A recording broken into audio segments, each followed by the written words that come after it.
हाँ, तो मनन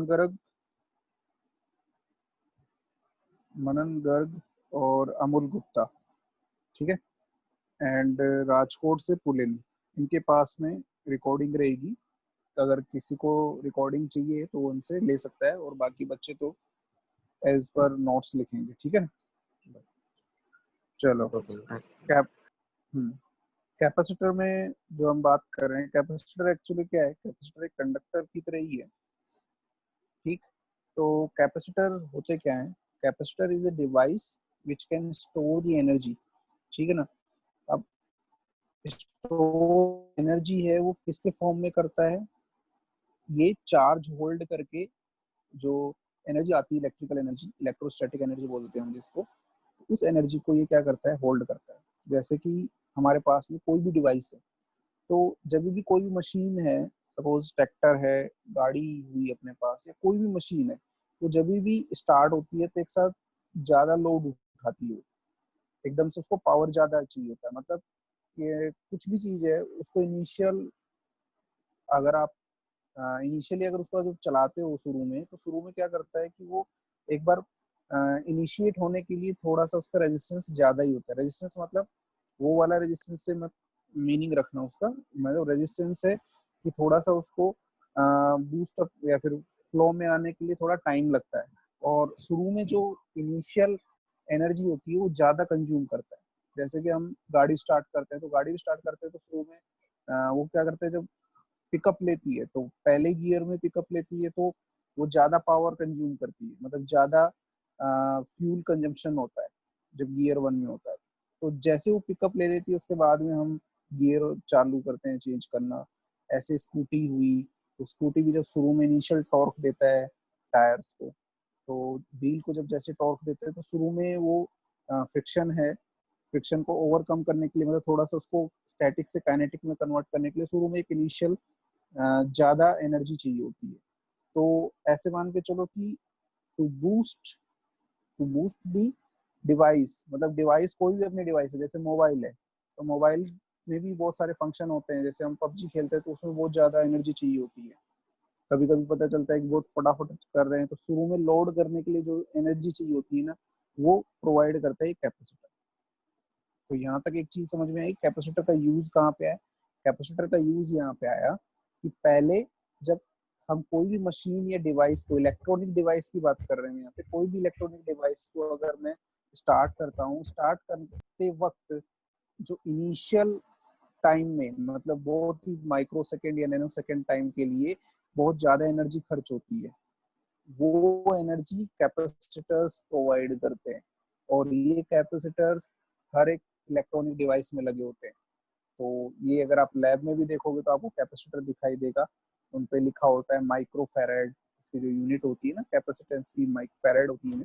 तो वो इनिशियली जो चीज आती है अपने पास में बूस्ट अप करने के लिए, जो एनर्जी होल्ड करके रखता है, वो कैपेसिटर एक एनर्जी स्टोरेज डिवाइस है, जो क्या करता है, जब डिवाइस रनिंग में होती है तो एनर्जी स्टोर करके रखता है, और जैसे डिवाइस बंद हो गई, फिर जब मैं डिवाइस दोबारा चालू करता हूँ तो वो वापस से पूरी एनर्जी दे देता है डिवाइस को बूस्टअप करने के लिए। फिर जब उसकी एनर्जी खत्म हो जाती है, तो फिर वो वापस से धीरे धीरे एनर्जी लेकर के चार्ज होता है, ऐसे चलता है। इसका प्रोसेसिंग यही रहता है। और ये सब मोस्टली जितने भी इलेक्ट्रॉनिक डिवाइसेस हैं, ये इलेक्ट्रिकल डिवाइसेस हैं जिनमें कैपेसिटर होता है। जैसे फैन है, फैन में भी कैपेसिटर होता है। तो सब, टेलीविजन है, मोबाइल हुआ, इन सब में जो कैपेसिटर होते हैं ना, ये इसी के लिए काम में आते हैं। तो कैपेसिटर क्या है, कैपेसिटर इज ए इलेक्ट्रॉनिक, या फिर मैं बोल सकता हूँ it is a device which can hold the charge, and subsequently हम क्या बोल सकते हैं, it can hold the electrostatic energy in it. तो वो खुद में स्टोरेज कर सकता है एनर्जी का। तो एनर्जी स्टोरेज कैपेसिटर में हो सकता है। तो कैपेसिटर जैसे कि मान लो मैं ये सिंबल दिखा रहा हूँ, तो ये इसको बोला जाता है पैरेलल प्लेट कैपेसिटर, ठीक है। तो हमने कंडक्टर पढ़ा था इलेक्ट्रोस्टैटिक्स में। तो वहां पे सपोज अपने पास एक स्फेयर है, इस स्फेयर के ऊपर मैं अगर क्यू चार्ज दे रहा हूँ, प्लस क्यू चार्ज दे रहा हूँ, तो ये इसके ऊपर कंडक्टर है तो कंडक्टर की सरफेस पे इवनली क्या करता है, डिस्ट्रीब्यूट हो जाता है कि अगर सरफेस यूनिफॉर्म है तो ये जो यहाँ पे स्फेयर है, ये इसकी खुद की एक कैपेसिटी है होल्ड करने की। तो इसकी खुद की कैपेसिटी है, वो किसके ऊपर डिपेंड करती है, वो इसकी ज्योमेट्री के ऊपर डिपेंड करती है, कैपेसिटेंस। तो ऐसे मैं यहाँ पे निकाल सकता हूँ, उसका कैपेसिटेंस में निकाल सकता हूँ। तो पहले तो ये समझ में आना चाहिए कैपेसिटर क्या है, कैपेसिटर यूज किसके लिए होता है। कैपेसिटर एक energy, electrical energy storage device है, और ये एनर्जी स्टोर करता है इन फॉर्म ऑफ चार्ज।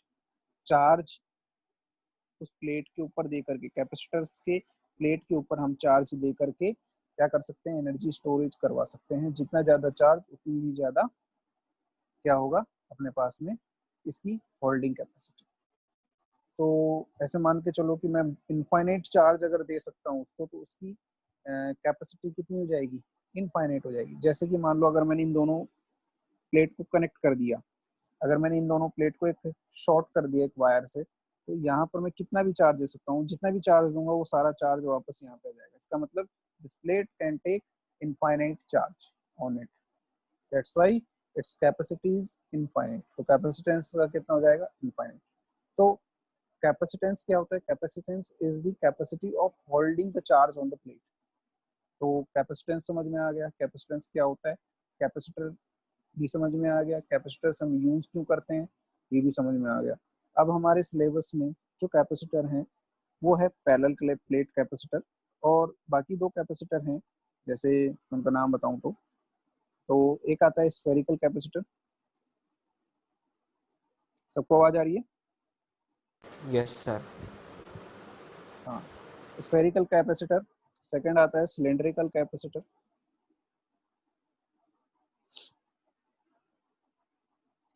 और तीसरा आता है अपने पास में पैरेलल प्लेट कैपेसिटर। और अपने सिलेबस में पैरेलल प्लेट कैपेसिटर ही है।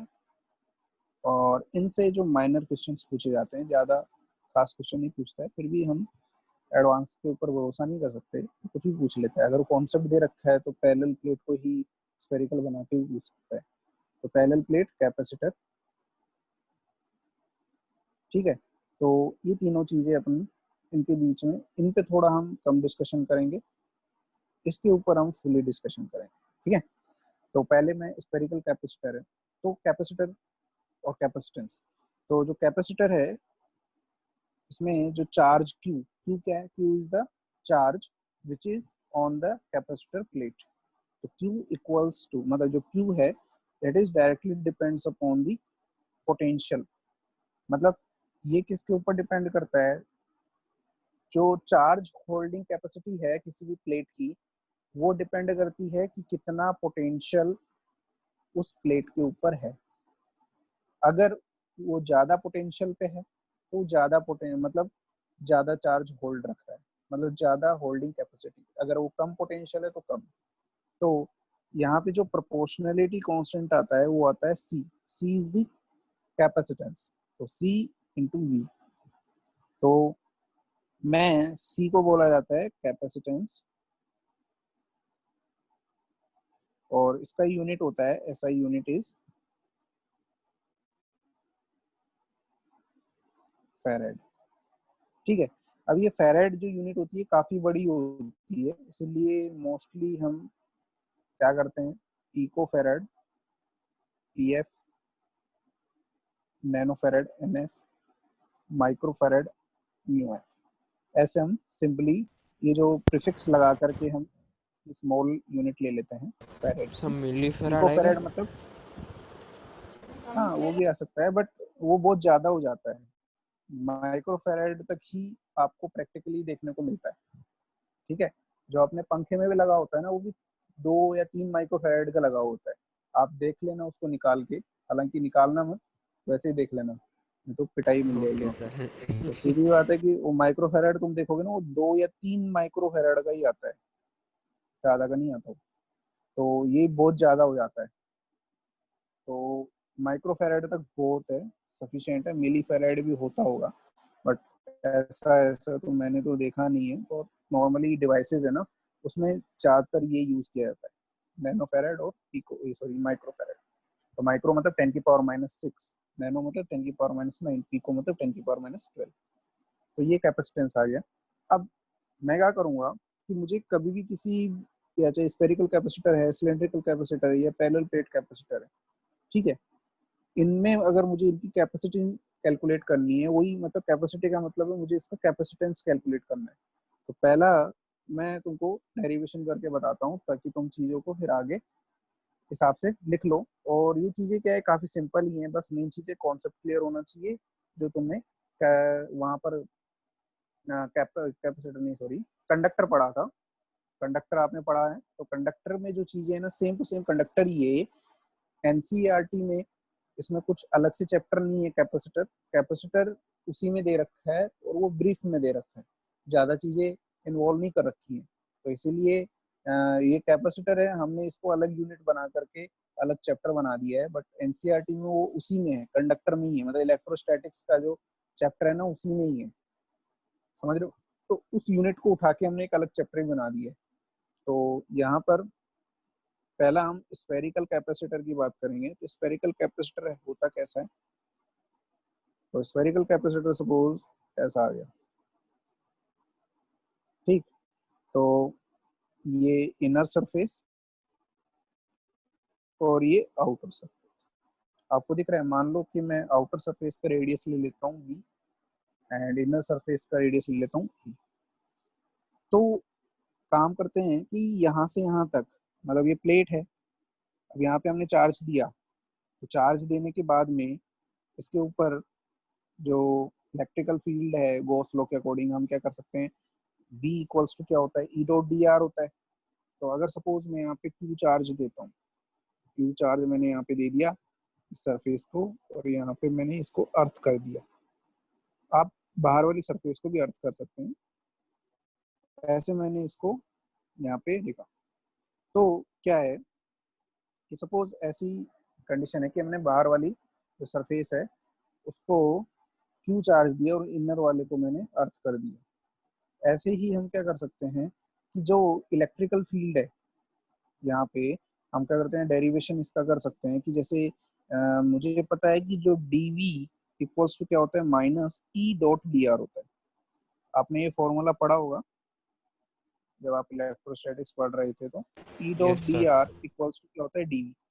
तो change in potential, small change in potential equals to minus e dot d r होता है।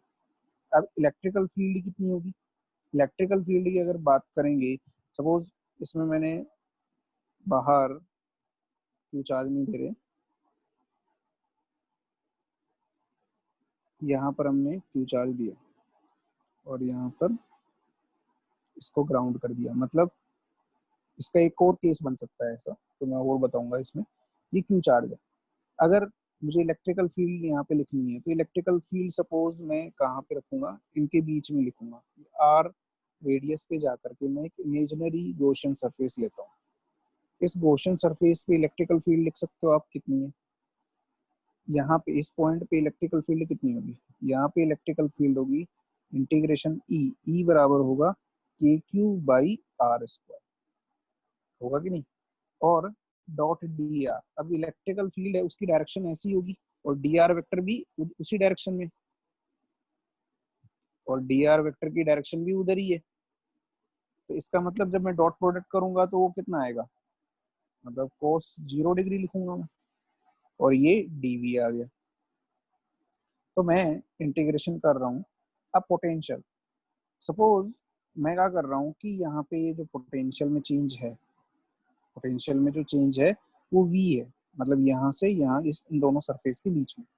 तो सपोज मैं यहाँ का पोटेंशियल, मैंने इसको ग्राउंड इसलिए किया कि यहाँ का पोटेंशियल कितना हो जाएगा 0, और यहाँ पे पोटेंशियल कितना आ गया v। तो यहाँ पर 0 से मैं v कर दूंगा, यहाँ मतलब v से 0 कर दूंगा। वो डिपेंड करता है कि मैं लिमिट कहाँ से कहाँ मूव कर रहा हूँ। मैं लिमिट में r बराबर a से b तक मूव कर रहा हूँ, तो मैं 0 से v करूंगा या v से 0 करूंगा, बताओ। हाँ, Yes, sir. मैं v की जो लिमिट है, अगर मैं r की लिमिट a से b लिख रहा हूँ, मतलब मैं इनर सरफेस से आउटर सरफेस जा रहा हूँ तो मैं ए से बी लिख रहा हूँ, तो पोटेंशियल जो है उसकी लिमिट मैं 0 से v लिखूंगा कि v से 0 लिखूं? v से 0 0 से p, v से 0 सर v से 0 v से 0 v से 0 समझ गए? तो v से 0 क्यों लिखा? अगर मैं b से a लिख देता, b से a लिख देता तो फिर मैं 0 से v लिख देता, बात वही है ना। तो यहाँ पे क्या हो जाएगा, 0 माइनस वी इक्वल्स टू, ये हो जाएगा माइनस, 0 से हो v जाएगा कैसे, v से 0 कैसे सर, एक बार बताओ।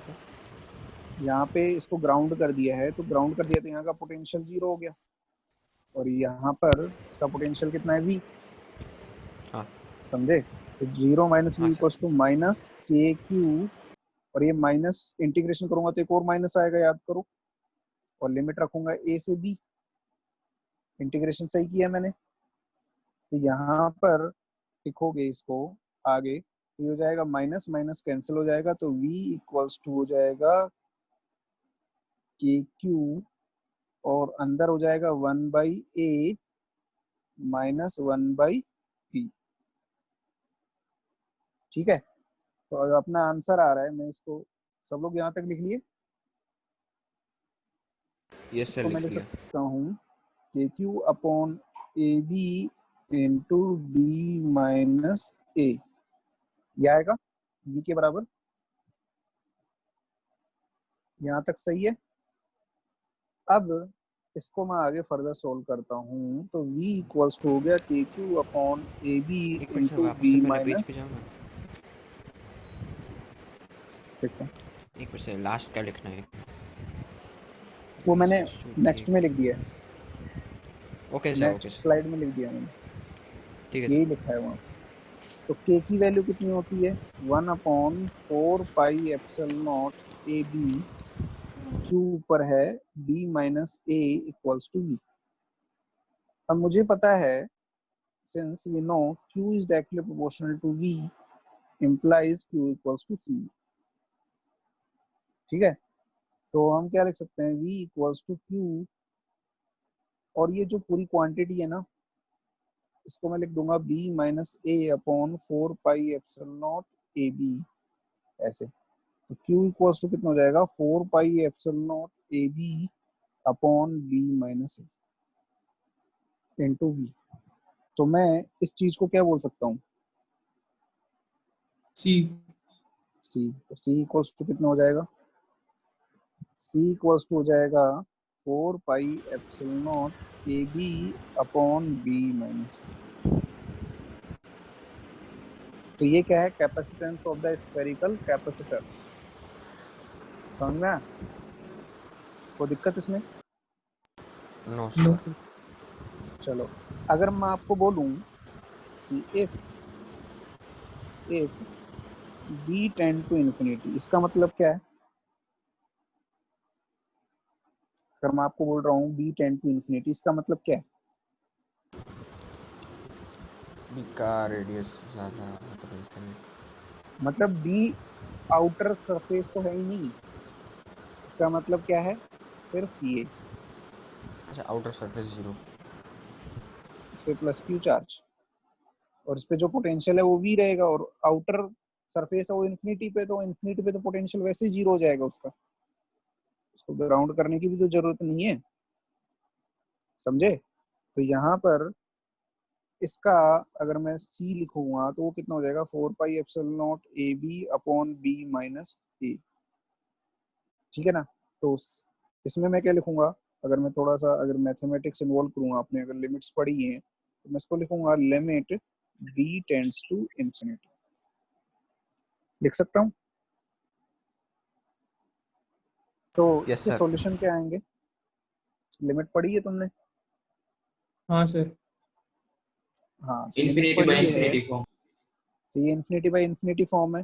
तो मैं क्या कर सकता हाँ हूँ, b कॉमन ले लेता हूँ ऊपर नीचे, तो मैं इसको लिखूंगा limit b tend to infinity b upon b, यहाँ पे कितना हो जाएगा, 4 pi epsilon naught a upon नीचे क्या हो जाएगा, 1 माइनस a बाई बी, और हमें पता है a is much much less then b, तो इसका मतलब c बराबर कितना हो जाएगा, ये टर्म कितना हो जाएगा, ये 0 हो जाएगा।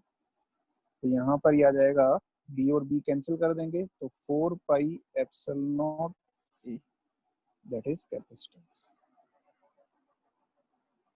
समझे? तो एक नॉर्मल अपने पास में सॉलिड स्फीयर हुआ या होलो स्फीयर हुआ, जिसको अगर मैं q चार्ज दे रखा हूँ, उसका कैपेसिटेंस निकाल सकते हो वो कितना होगा, ऐसे। और अगर आपको याद है, अगर आपको याद है कि एक स्फीयर है, इसको अगर मैं q चार्ज देता हूँ और इसका रेडियस a है, तो इसका पोटेंशियल कितना होता है, v इक्वल्स टू, बता सकते हो कितना होता है?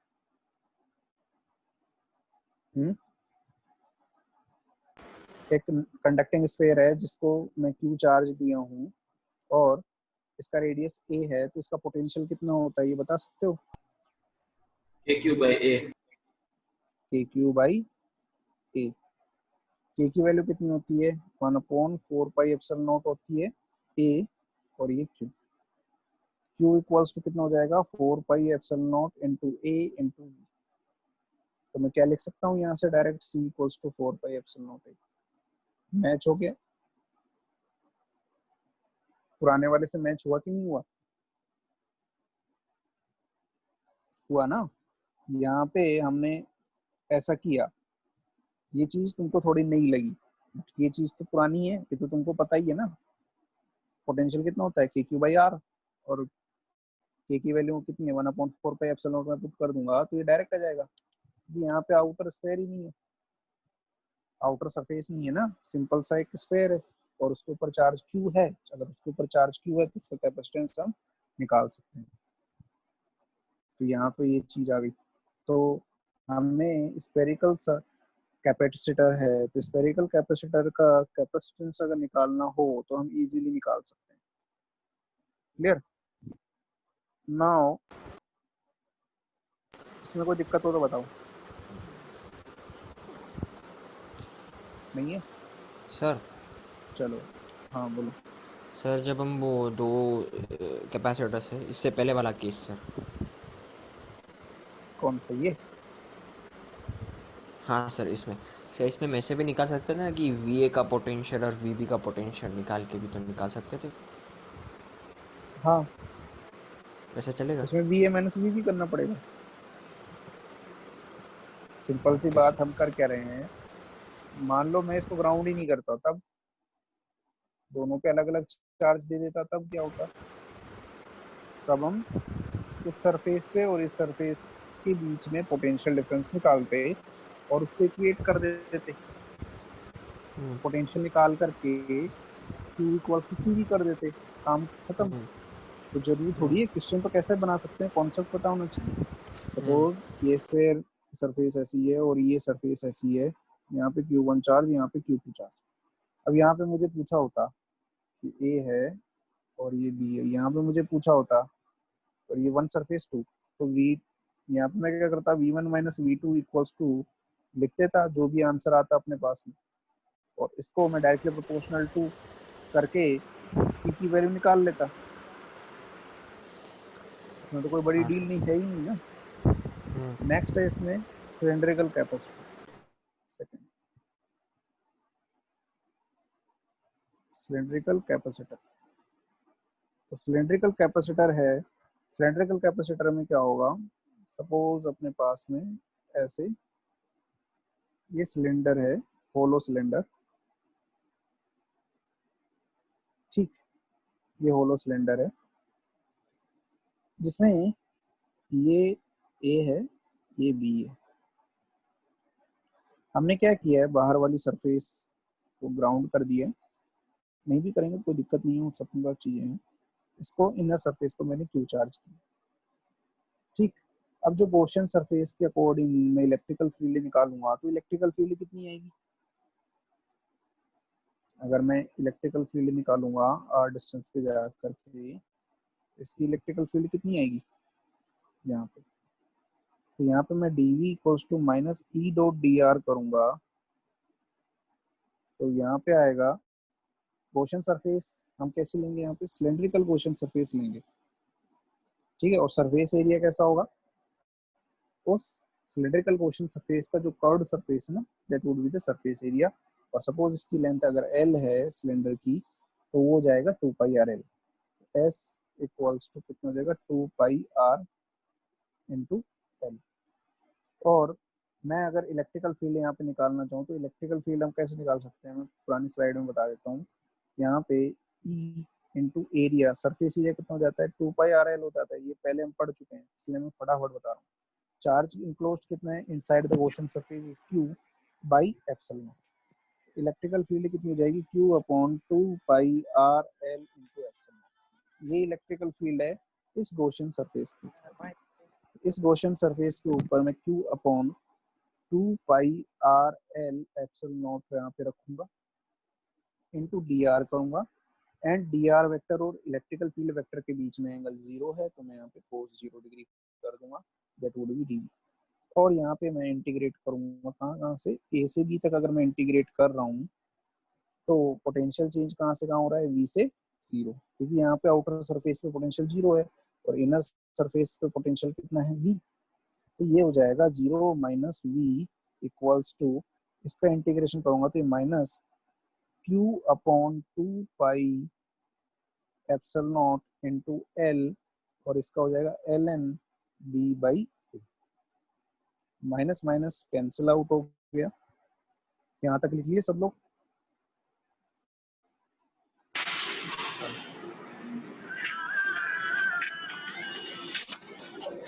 ठीक है, यहाँ पर फिर हम लिख सकते हैं v equals to Q upon 2 pi epsilon naught into l n b by a. Q equals to क्या होता है, 2 पाई एप्सिलॉन नॉट, एल को तो ऊपर रखेंगे, नीचे एल एन बी बाई ए हो जाएगा, और ये v, और ये क्वांटिटी क्या हो जाएगी, कैपेसिटेंस। C इक्वल्स टू हम लिख सकते हैं 2 pi epsilon naught l upon l n b by. ठीक है, तो यहाँ पर चलो म्यूट कर लो। ये एबीसी कौन है,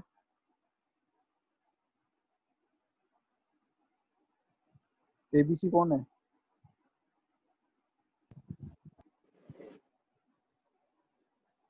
अगर नाम लिख के नहीं आओगे और बैच मेंशन नहीं करोगे तो मैं निकाल दूंगा यहाँ पे। फटाफट बताओ एबीसी कौन है।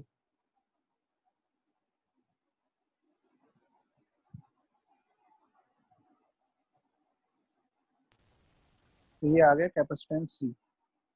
डन। तो हमने दोनों का यहाँ पे कैपेसिटेंस देख लिया, और यहाँ पे भी अगर आप लिमिट लगाना चाहो तो लिमिट लगा सकते हो, उसके अकॉर्डिंग कैपेसिटेंस का आ जाएगा।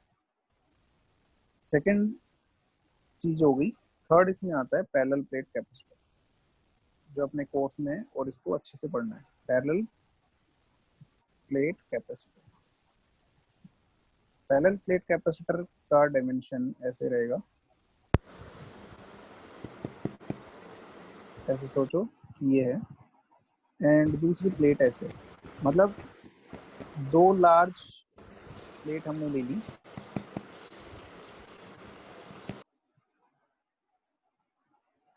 म्यूट कर लो उसको।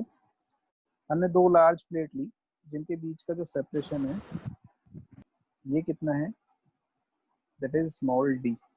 और जो ये प्लेट है, प्लेट का जो एरिया है, plate area is capital a. और हमें पता है कि D is much much less than a, मतलब according to the dimension of plates the distance between the plates is very very small, मतलब हम उसको नेग्लेक्ट भी कर सकते हैं, इतनी कम डिस्टेंस। ठीक है, तो यह ऐसा सिचुएशन है अपने पास में, और ये प्लेट्स ऐसे रखी हुई हैं दोनों पैरेलली। अब ये हम इसको कुछ Q चार्ज प्रोवाइड करते हैं, तो बाय द इंडक्शन यहाँ पे कितना चार्ज इंड्यूस्ड हो जाएगा। तो मैं यहाँ देखूंगा, अगर मैंने प्लेट को Q चार्ज दिया, या फिर यहाँ पर दोनों की इनर प्लेट्स के ऊपर, ठीक है, तो यहाँ पर ऐसा आया, तो यहाँ पे अगर मान लो प्लस Q चार्ज है तो यहाँ पे माइनस Q चार्ज इंडक्शन के हिसाब से। तो सपोज यहाँ पे चार्जेस इंड्यूस्ड, ये जो चार्ज हम बात कर रहे हैं ना, ये इनर प्लेट्स के ऊपर है, मतलब इनर सरफेस के ऊपर है, आउटर सरफेस के ऊपर की बात नहीं कर रहे हैं। तो ये जो Q चार्ज है, Q charge is on the inner surface, बाहर के ऊपर जो है वो है वो तुमने पढ़ लिया है कैसे मैनेज होता है वो चीज प्लेट्स के ऊपर। प्लेट्स के ऊपर जो चार्जेस का डिस्ट्रीब्यूशन होता है इंडक्शन से, वो चीजें हमने पढ़ ली। कनेक्ट कर दिया पोटेंशियल, वो काफी सारे वेरिएशंस किए थे उसके ऊपर। अभी ये जो चीज है प्लस क्यू माइनस क्यू, तो अपने को जब चार्ज क्यू दे रखा होगा ना, वो चार्ज है on the inner surface of the plate. तो मैं यहाँ पे लिख रहा हूँ q equals to c into. अब जो इलेक्ट्रिकल फील्ड है, सपोज एक इनफाइनाइट शीट है, क्योंकि मैं इनफाइनाइट क्यों ले रहा हूँ, क्योंकि जो इलेक्ट्रिकल फील्ड है ना वो ऑलमोस्ट कांस्टेंट है। कहाँ पे? अंदर। तो वो कितनी इलेक्ट्रिकल फील्ड, वो है सिग्मा बाई 2 एप्सिलॉन नॉट। और जो पोटेंशियल डिफरेंस है दोनों के बीच में, वो कितना हो जाएगा? Sigma by 2 epsilon naught into d. तो sigma by 2 epsilon naught into d क्या है? That is the potential difference between the two surface, इन दोनों के बीच में। क्यों? क्योंकि हमने इसको इनफाइनाइट शीट मान ली, तो इनफाइनाइट शीट मान ली तो इनफाइनाइट शीट मान ली, और मुझे पता है near the surface of the conductor electrical field is sigma by epsilon not. तो यहाँ से हम देख सकते हैं कि sigma by epsilon 2 epsilon not नहीं हुए, वो ऐड हो जाएगा ना, तो हो जाएगा sigma by epsilon naught into D. ये तो पोटेंशियल डिफरेंस आ गया। इसको मैं क्या, सिग्मा क्या होता है? Sigma equals to q by a होता है। मैं यहाँ पे सब्स्टिट्यूट करता हूँ, तो v equals to q by epsilon naught into a into d. तो वापस से मैं क्या लिख सकता हूँ? क्यू इक्वल्स टू, रीअरेंज करूंगा तो epsilon naught a by d into v. ये जो epsilon naught a by d है, ये क्या है? ये है capacitance. Epsilon naught a by d क्या है? कैपेसिटेंस। अब यहाँ पे देखो, ये कैपेसिटेंस किसके ऊपर डिपेंड करता है? This capacitance depends upon the area of plates and distance between the plates. तो यहाँ पे बोलेंगे दिस कैपेसिटेंस डिपेंड्स अपॉन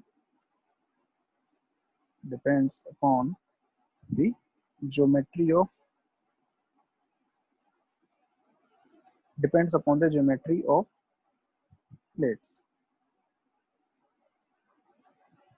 ठीक है। अब ये जो ई नोट है, यहाँ पे ई नोट है, मतलब अंदर जो मीडियम है वो क्या है? वैक्यूम। अगर मान लो मीडियम हो गया तो वो क्या हो जाएगा? E R. तो ऑल्सो डिपेंड्स अपॉन, मतलब कैपेसिटेंस है ना, ऑल्सो, यहाँ पे लिखेंगे also depends upon the medium present between plates. ये दोनों चीजें समझ में आ गई तो बताओ। हमने तीनों टाइप के कैपेसिटर के कैपेसिटेंस निकाल लिए। इनका फॉर्मूला आपको याद रखना है। कैपेसिटेंस इक्वल्स टू क्या होगा? 4 pi epsilon naught a b upon b minus a spherical capacitor के लिए। सिलिंड्रिकल कैपेसिटर के लिए 2 pi epsilon naught into l upon l n b by a. Parallel plate capacitor के लिए क्या होगा? पैरेलल प्लेट कैपेसिटर के लिए होगा epsilon naught a by d. A क्या है? Area of plate. डी क्या है? Distance between the two plates. यहाँ तक कोई दिक्कत हो तो बताओ।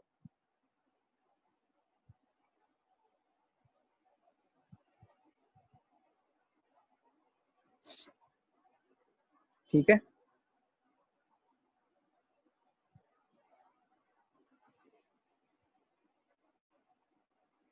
हाँ भाई, कोई दिक्कत?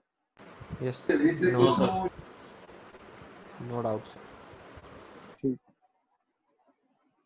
तो हमने ये तीनों टाइप के कैपेसिटर है ना, इनके बारे में डिस्कशन कर लिया, एंड कैपेसिटेंस के बारे में भी डिस्कस कर लिया। उसकी यूनिट क्या होती है? फैराड होती है।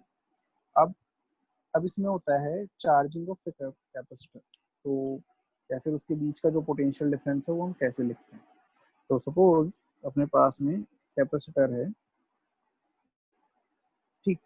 तो कैपेसिटर है, सपोज इसके बीच में जो पोटेंशियल डिफरेंस है, मान लो मैं इसको 2 वोल्ट की बैटरी से कनेक्ट किया या उससे चार्ज किया, ठीक है, 2 वोल्ट की बैटरी, आर रेजिस्टेंस। तो अब चलो ये ज़्यादा ही कॉम्प्लिकेटेड हो जाएगा, अभी चीज़ें तुमको पता नहीं है, तो मैं बेसिकली ये बोल देता हूँ कि यहाँ से यहाँ के बीच में दोनों में 2 वोल्ट का पोटेंशियल डिफरेंस।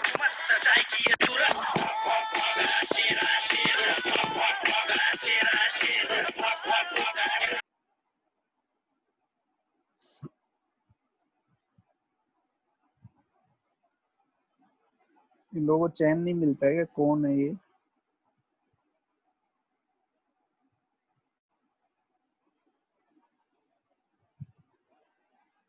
ये 2 वोल्ट है, 2 वोल्ट इन दोनों के बीच में पोटेंशियल डिफरेंस है। ठीक है, तो ये 2 वोल्ट का पोटेंशियल डिफरेंस है। इसका जो कैपेसिटेंस आपको दे रखा है that is 2 microfarad.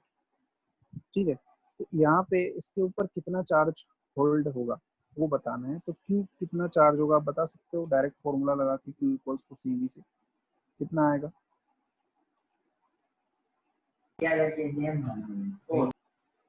2 microfarad into 2 volt that is कितना हो जाएगा? 4 माइक्रो कूलम।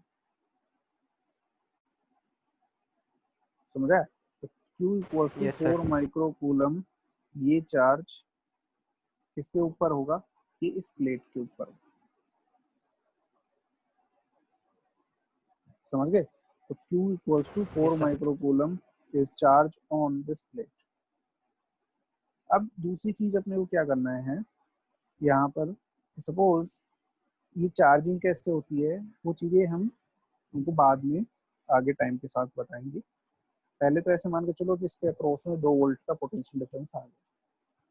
ठीक, अब जैसे हम KVL वगैरह लगाते थे तो यहाँ पे भी हम सेम चीज लगा सकते हैं कि जैसे ये है कैपेसिटर, यहाँ पे जो फ्लो कर रहा होगा वो फ्लो कर रहा होगा Q, क्योंकि हम पोटेंशियल की बात कर रहे हो, उसका कैपेसिटेंस है C। सपोज सर्किट में Q चार्ज फ्लो करता है, फ्लो तो चार्ज ही करता है, तो Q फ्लो कर रहा है, तो यहाँ पे इसके अक्रॉस में मुझे लिखना हो तो ये मैं लिखूंगा potential equals to Q by C and so on में लिखूंगा। ठीक है, तो अब जैसे मान लो ये C है, ये एक रजिस्टर मैंने ले लिया, तो कैपेसिटर एंड रजिस्टर आ गया, और ये वोल्ट भी V वोल्ट की बैटरी है। ठीक है,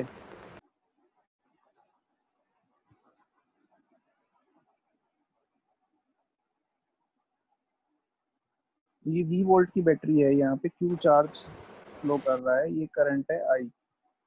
तो यहाँ पे जो पोटेंशियल डिफरेंस आएगा इसके अक्रॉस अगर मुझे पोटेंशियल ड्रॉप लिखना है तो मैं लिखूंगा Q बाई C।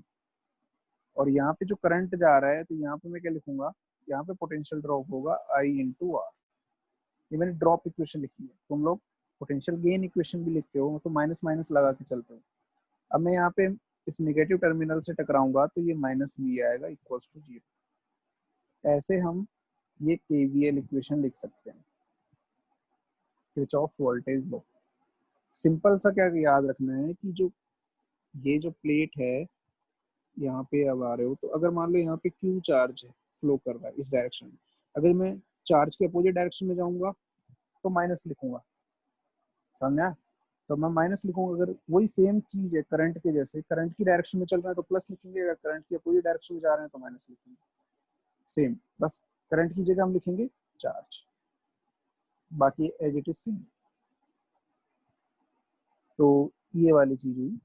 अब जैसे इसमें 2 चीज होती है, जैसे कोई कैपेसिटर है, वो कैपेसिटर एक्चुअली में मैं सपोज एक कैपेसिटर है V वोल्ट की बैटरी लगा रहा हूँ और ये कैपेसिटर C है।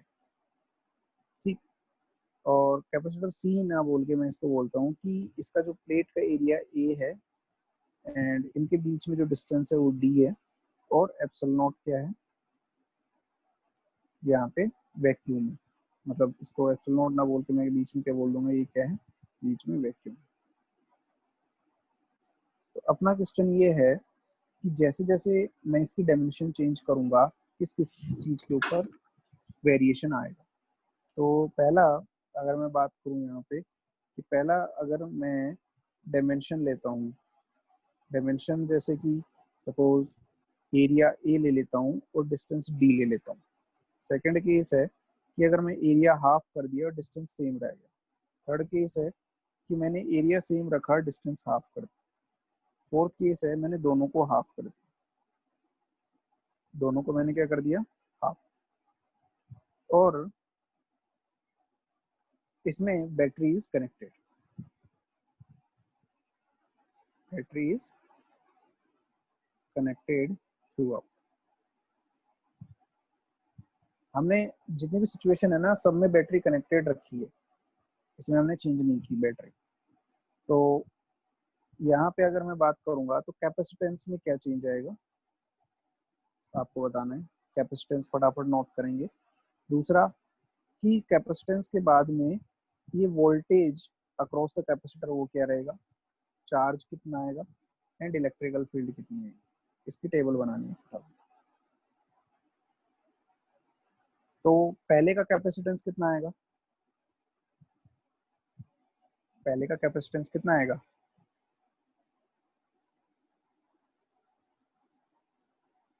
Epsilon naught a by d है। दूसरे का अगर मैं इसको सी ले लेता हूँ तो ये कितना आएगा, ये कितना आएगा, और ये थर्ड वाला 2C और फोर्थ वाला कितना आएगा। फॉर्मूला लगाओ, कैपेसिटेंस का C। फॉर्मूला क्या होता है, epsilon naught a by D होता है ना, और सी की जगह मैंने क्या ले लिया, epsilon naught a by D. तो बाकी चीजें तुम कैलकुलेट करके सब्स्टिट्यूट कर सकते हो सी को। ऐसे ही जितने भी कैपेसिटर है उनके अक्रॉस में पोटेंशियल में कोई चेंज आएगा, जितने भी कैपेसिटर हैं उनके अक्रॉस में पोटेंशियल में कोई चेंज आया। मैंने बैटरी तो कनेक्ट ही रखी है ना, बैटरी मैंने थोड़ी चेंज की है, बैटरी तो एज इट इज कनेक्टेड है। तो इसका मतलब पोटेंशियल में कोई चेंज आएगा क्या, हाँ भाई बैटरी कनेक्टेड है तो पोटेंशियल सबका सेम ही रहेगा, पोटेंशियल में तो कोई चेंज ही नहीं है। ये चीज समझ में आ गई सबको। हमने केस क्या लिया है, बैटरी कनेक्टेड है तो पोटेंशियल में कोई चेंज ही नहीं आ रहा। तो जितने भी कैपेसिटर होंगे, अगर मैं सारे कैपेसिटर को V वोल्ट की बैटरी से कनेक्ट कर रहा हूँ तो V वोल्ट की बैटरी से कनेक्ट करूंगा तो V वोल्ट की बैटरी ही तो आएगी, और वही पोटेंशियल V सबके अक्रॉस में पोटेंशियल V डिफरेंस ही रहेगा। तो Q की अगर मैं बात करूंगा तो Q बराबर यहाँ पे CV है, Q इक्वल्स टू CV है, तो यहाँ पे Q कितना आएगा, यहाँ पे Q कितना आएगा सेकंड केस में। अगर मैं इसको Q नॉट बोलता हूँ तो यहाँ पे कितना आएगा सेकंड केस में, Q not by 2 Q not क्या आएगा, Q नॉट बाई 2 आ जाएगा। सेकंड केस में कितना आएगा, थर्ड केस में कितना हो जाएगा 2 Q नॉट, और फोर्थ केस में क्या आएगा Q नॉट। ठीक है। इलेक्ट्रिकल फील्ड क्या होती है, इलेक्ट्रिकल फील्ड होती है पोटेंशियल अपॉन डिस्टेंस। किसके लिए, ये होती है शीट के लिए, इनफाइनाइट शीट के लिए। V इक्वल्स ईडी किए थे ना हमने, तो जैसे ही अगर इसकी इलेक्ट्रिकल फील्ड पहले केस में ई नोट है तो सेकंड केस में इलेक्ट्रिकल फील्ड कितनी आएगी, सेकंड केस में इलेक्ट्रिकल फील्ड कितनी आएगी E नॉट हाँ, और थर्ड केस में, E not 2 in fourth case में, 2 in केस not. में ई नोट ही रहेगी। अरे जब पोटेंशियल चेंज इस, हाँ इस केस में कितनी आएगी ई नोट, थर्ड केस में कितनी जाएगी V upon 2D, sorry V upon D by 2। तो V अपॉन D बाई 2 क्या होता है, 2 ई नोट होता है ना। ऐसे ही फोर्थ केस में V अपॉन D बाई 2 कितना हो जाएगा 2 ई नोट। आई बात समझ में। मुझे क्या करना है, V अपॉन D फॉर्मूला है ई नोट, तो ई नोट V अपॉन D है, तो ऐसे ही ये कितना हो जाएगा V अपॉन D तो हो गया e naught, V upon D by 2 इस केस में हो जाएगा 2 e naught, V upon D by 2 इस केस में 2 ई नोट हो गया। तो ऐसे हम इलेक्ट्रिकल फील्ड भी निकाल सकते हैं सारे केसेस में। पहले ये टेबल अगर सबको समझ में आ गई हो कंप्लीटली तो हम दूसरी टेबल बनाएं। पहले ये टेबल में देख लो, कंफर्म कर लो सबको समझ में आ गया कि नहीं आया। किसी में डाउट है तो पूछ लो अभी। कि हमने कैपेसिटर दो प्लेट ली, दोनों प्लेट में के जो एरिया और विड्थ है वो चेंज कर रहे हैं, उसके अकॉर्डिंगली कैपेसिटेंस चेंज हो रहा है। बैटरी सबसे सेम कनेक्टेड है तो इसलिए सबके अक्रॉस में सेम पोटेंशियल डिफरेंस आया है। और चार्ज कितना होता है, Q equals to CV, capacitance change हो गया तो Q equals to CV, charge भी चेंज हो गया। ऐसे E इक्वल्स टू V/D होता है, तो इलेक्ट्रिकल फील्ड भी अकॉर्डिंगली चेंज हो रही है, क्योंकि D चेंज हो रहा है तो V तो सेम है, तो D चेंज हो रहा है तो वो भी चेंज हो रहा है, इलेक्ट्रिकल फील्ड भी। तो ये चारों चीजें आपको समझ में आ गई हो तो नेक्स्ट आगे मूव करें। कोई दिक्कत इसमें? No sir. कोई दिक्कत नहीं ना? चलो अब मैं सर एक काम, हाँ बोलो। नेक्स्ट है अपने पास में इसी में कि अगर मान लो मैं बैटरी डिस्कनेक्ट कर दूं, मतलब सेकंड केस है, तो इसमें मैं क्या कर रहा हूँ, कैपेसिटर प्लेट ली मैंने, इसको मैंने चार्ज किया, चार्ज करने के बाद यहाँ पे शुरू में Q0 और -Q0 चार्ज आ गया, ठीक है, एंड बैटरी डिस्कनेक्ट कर दी। क्या किया मैंने, मैंने कैपेसिटर प्लेट ली, दो कैपेसिटर प्लेट लेने के बाद उसको चार्ज किया बैटरी से, और उस पर चार्ज आ गया Q0 और -Q0 अकॉर्डिंगली। अब मैंने बैटरी डिस्कनेक्ट करके फेंक दी। अब मैं क्या कर रहा हूँ, अब मैं वापस से वही केस बना रहा हूँ पहला, कि पहले जब मैंने चार्ज किया था, शुरू में जब मैंने चार्ज किया था, तब जब प्लेट्स का एरिया A था और डिस्टेंस D थी, मतलब यहाँ पे जो एरिया है वो A था और ये डिस्टेंस D थी। बाद में हमने क्या किया, एरिया E रखा, डिस्टेंस सॉरी एरिया हाफ कर दिया, डिस्टेंस D रखा। थर्ड केस में एरिया मैं उतना ही रखता हूँ और डिस्टेंस हाफ कर देता हूँ। फोर्थ केस में मैं एरिया भी हाफ कर देता हूँ और डिस्टेंस भी हाफ कर देता हूँ। तो ऐसे हमने कर दिया। अब कैपेसिटेंस में क्या फर्क आता है और potential difference across the capacitor plate वो कितना आता है। एंड फोर्थ चीज है कि चार्ज कितना आता है कैपेसिटर प्लेट के ऊपर। फोर्थ चीज है इलेक्ट्रिकल फील्ड कितनी होती है। तो पहले तो सब लोग कैपेसिटेंस बता दो। अगर इसका capacitance C equals to epsilon naught A/D है तो सेकंड थर्ड फोर्थ का कैपेसिटेंस क्या होगा,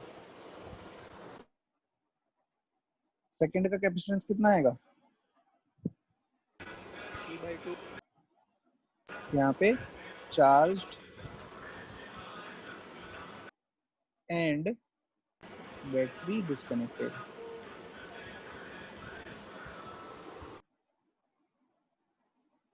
ठीक है, इसका कितना आएगा C/2, इसका कितना आएगा थर्ड वाले का 2C, फोर्थ वाले का C। क्लियर है। अब पोटेंशियल डिफरेंस तो मुझे पता ही नहीं है ना, बैटरी कनेक्टेड होती तो V पोटेंशियल डिफरेंस होता, मुझे चार्ज पता है। आइसोलेटेड प्लेट के ऊपर अगर मैं जब तक कोई भी वायर कनेक्ट नहीं करता, ठीक है, वायर अगर मैं कनेक्शन नहीं करता तो चार्ज है वो आइसोलेटेड प्लेट के ऊपर एज इट इज रहता है। मैं प्लेट के बीच में सेपरेशन बढ़ा दूं, प्लेट का एरिया बढ़ा दूं, उससे प्लेट के ऊपर जितना चार्ज है वो तो कहीं नहीं जाना। तो सिंपल सी बात है कि मैं क्या बोलूंगा, जब सारे केसेस में जो चार्ज है वो तो Q0 ही रहेगा। क्यों? क्योंकि हमने बैटरी तो कनेक्ट ही नहीं कर रखी, या वायरिंग वायरिंग तो कनेक्ट ही नहीं की है, वो आइसोलेटेड प्लेट है, तो आइसोलेटेड प्लेट के ऊपर चार्ज तो उतना का उतना ही रहेगा, वो चेंज नहीं हो सकता। अब मुझे पता है Q इक्वल्स टू CV होता है, अरे म्यूट करो, Q इक्वल्स टू CV होता है, तो यहाँ पे पोटेंशियल अगर मैं यहाँ पे V0 इक्वल्स टू Q0/C आता है, V0 इक्वल्स टू कितना आता है Q0/C, तो सेकंड केस में पोटेंशियल कितना होगा बताओ, सेकंड टू केस वी में not potential 2V0, third case में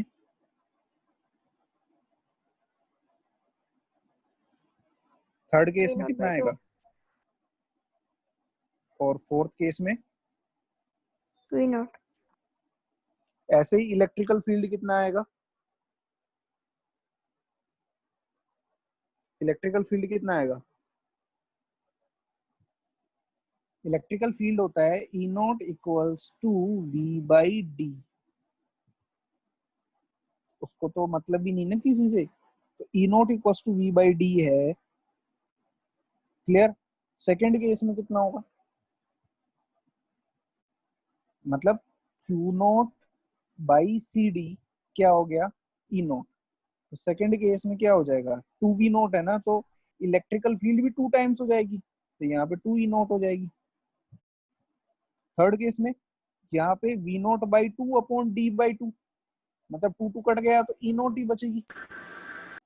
फोर्थ केस में V नॉट अपॉन D/2, इसका मतलब वापस से डबल हो जाएगी, तो 2E नॉट हो जाएगा। देखो इलेक्ट्रिकल फील्ड समझ में आई कि नहीं आई। हाँ, इलेक्ट्रिकल फील्ड समझ में आई कि नहीं आई। इलेक्ट्रिकल फील्ड होती है yes potential difference upon distance between the plates. तो V नॉट तो पोटेंशियल डिफरेंस है और separation between the plates D है, तो V नॉट अपॉन D आ गया E नॉट। ऐसे ही ये 2V नॉट है, 2V नॉट अपॉन D कितना हो जाएगा, 2E नॉट। ऐसे V not by 2 upon D/2 कितना हो जाएगा, E नॉट। ऐसे V नॉट अपॉन D/2 कितना हो जाएगा, 2E नॉट। तो यहाँ से अपने को समझ में आ गया कि जो सेकंड केस है, सेकंड केस में अगर मैं बैटरी डिस्कनेक्ट कर दूंगा, तो अगर मैं दिमाग में सेट कर लो, अगर बैटरी डिस्कनेक्ट हो गई तो चार्ज है वो कंजर्व रहेगा उसके ऊपर, चार्ज है वो चेंज नहीं होगा, चार्ज प्लेट के ऊपर जितना था उतना रहेगा, जब तक कि हम उसको कनेक्ट करके किसी वायर से कनेक्ट करके उसको फ्लो ना करवा दे, वरना आइसोलेट प्लेट के ऊपर चार्ज उतना का उतना ही रहेगा। अगर बैटरी कनेक्टेड है तो बैटरी क्या करेगी, बैटरी एक प्लेट से दूसरी प्लेट के ऊपर चार्ज फ्लो करवा देगी, जब तक कि वो पोटेंशियल डिफरेंस मेंटेन ना कर दे। किसके ऊपर, प्लेट्स के ऊपर। तो प्लेट्स के बीच में जब तक वो पोटेंशियल डिफरेंस मेंटेन ना करवा दे, वो according to the case change होता रहेगा। और डायरेक्ट अगर V वोल्ट की बैटरी डायरेक्ट दोनों प्लेट के बीच में कनेक्टेड है, तो V वोल्ट की जब तक उनके बीच में V वोल्ट ना आ जाए तब तक वो चार्ज फ्लो करवाती रहेगी। तो मतलब जब बैटरी कनेक्टेड है तो पोटेंशियल डिफरेंस कांस्टेंट रहेगा V इसके बीच में, दो प्लेट के बीच में।